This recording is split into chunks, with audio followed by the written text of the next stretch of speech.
Give us another review, please. Shoot 'em Up, starring Clive Owen, Paul Giamatti and Monica Bellucci.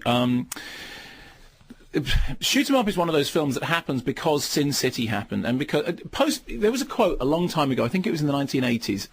Somebody in Variety said rather wittily, "Postmodernism means never having to say you're sorry," and it really stuck with me. It was one of those things about, hey, all those things that we agreed to stop doing, like being chauvinistic and sexist and stupid and mindless and all the rest of it. Well, it's okay, we can do them again now because we're doing them ironically. So what you have is a movie ironically called Shoot 'em Up, in which Clive Owen plays a carrot-munching, gun-toting guy who at the very, very beginning of the movie is in the middle of a gunfight, delivers a baby with a gun in the middle of the gunfight, and then goes off to find a fetishistic woman of the night in order to provide services that will enable him to be, and I mean, honestly, it's like, I don't even want to go into the sort of description of this, because the whole point of it is, hey, it's so vulgar, it's so crude, but actually it's incredibly funny.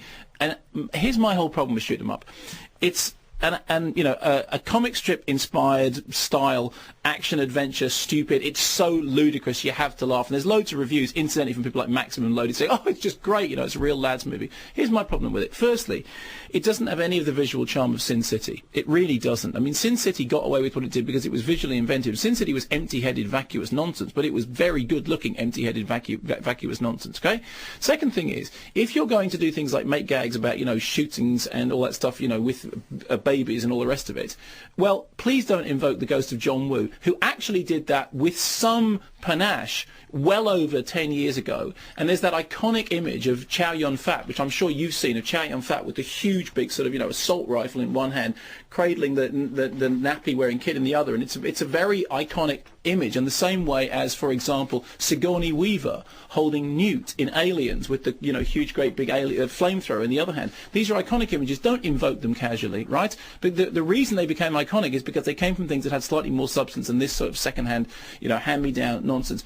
I sat in a room with a bunch of blokes watching this film, and the more blokey you were, the more people kind of seemed to enjoy it. And part of me was thinking, well, maybe Paul Giamatti's having fun being, really crude and really vulgar and really stupid, and, maybe I'm just being uptight. And part of me thought, no, I'm really not. You know what? We went through great long discussions to get kind of to the point where we didn't actually think this stuff was big and clever anymore. We didn't think that, every woman had to be portrayed as, as a streetwalker, and every guy had to be portrayed. And I know it's not meant to be real. I know it's meant to be postmodern and self-referential. But you know what? I've been there.